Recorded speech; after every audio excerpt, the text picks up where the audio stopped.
I'm going to put on a timer, okay? 2 hours. 2 minutes. He just caught Sam Bennett.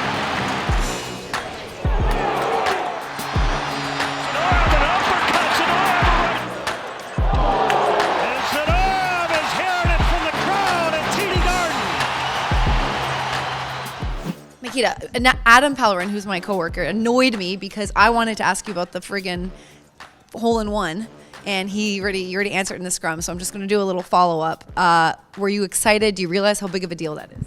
I don't. I feel like you guys make it more big of a deal than I do. I mean, it was cool. Like I said, it was a blind shot, so I couldn't really tell from the tee box, so I had to walk in. And then when I was walking in, I can see like there's no other balls on the green.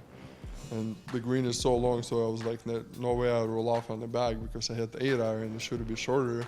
Then the ball was in a hole.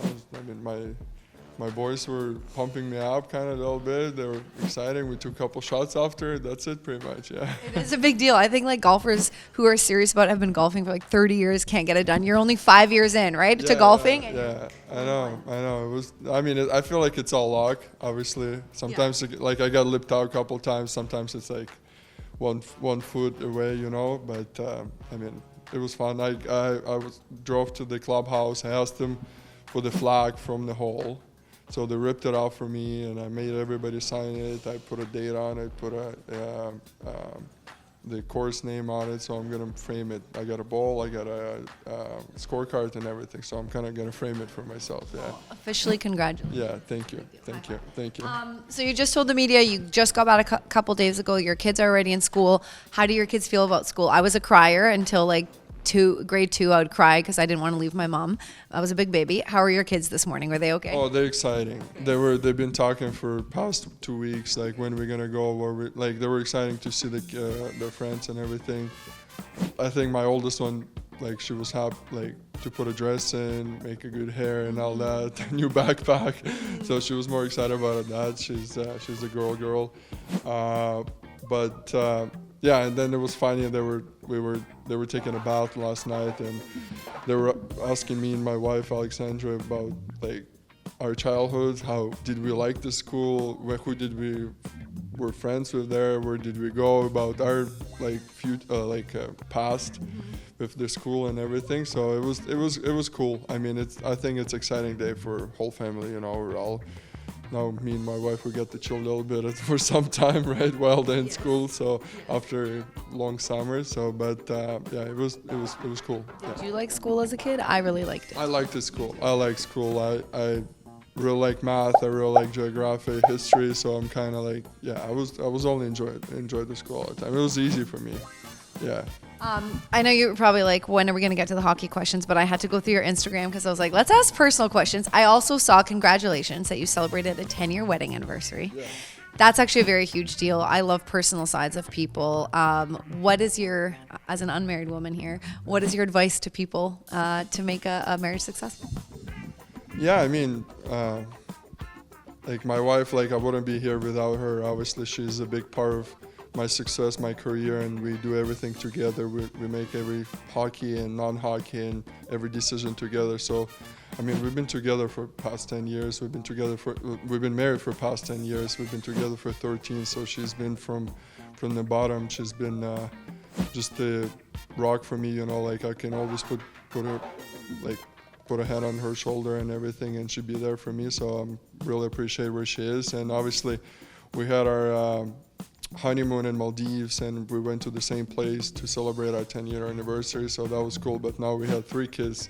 Back then we had 0. Yes. You took them with you, or you left them? Yeah, they came with us. I mean, I think like a lot of people think Maldives it's more like romantic spot, but also like you want to bring kids in there, you want them to enjoy it as well, and there's a lot of adventures, a lot of things to do, a lot of entertainment for them, so we definitely enjoy our 2 weeks over there. Yeah. Okay, let's get into hockey really quick. I know you answered questions about not really knowing Marco, like you haven't met him yet, Paz hasn't met him yet, you guys are going to do that, but what's the vibe going into the room? I, as a journalist, I'm so excited. Yes, there's new faces, but that means new opportunity, and what the Bruins really preach here is internal competition for your spot and the pride. I feel there's a sense of excitement. Are you feeling that as well? Well, Can you just answer this? And okay, keep it. Okay, hold on. Okay, go. I think, I mean, there's a lot of new guys. There's a lot of spots open. There's a lot of spots for grabs. There's a lot of young guys, and I think it's going to be a good competition during the camp for sure. And I think that's going to bring excitement and compete level to a different level for this team, what it has been on the past. I think Marco has a great personality. I actually met him face to face back in June when he was hired. So we had a great conversation. It seems like he's a great fit in here. He played for this team. He knows what identity in here, and he knows the fans. He knows the city. So that's why we want to kind of come back to it. I think that's where we were lacking last year. You know, this toughness, this excitement, the heart, and everything. So I think that's what we want to achieve every game. You know, like you're not gonna have a perfect games. You're not gonna win every game, but if you go up there, you work your ass off. Can we say it on the TV? I guess. And you just go up there, you play with your heart, you play for the crest, you play for the fans, for the city. I think people's gonna forgive you wherever you do. So I think that's the main message for us. We're gonna be a really hard-working team, and we're gonna be really hard to play against. So I think that's where we're at so far. Awesome. Last quick follow-up, just because the big storyline is no captain, but you emerged as a leader. I know it's like overplayed, the storyline, so I kind of hate asking this question, but you just seem as a natural leader. Do you enjoy it? I mean, I talk a lot. I mean, I got some experience in this league. I've been to different teams. I've seen a lot of leadership. I've seen a lot of different captains. I have seen a lot of different people in the past. So I think I just take something from them. You know, like when you play with McKinnon, you play with Landeskog, you play with Rantanen, you play with Patrick Kane, Seabrook, Keith.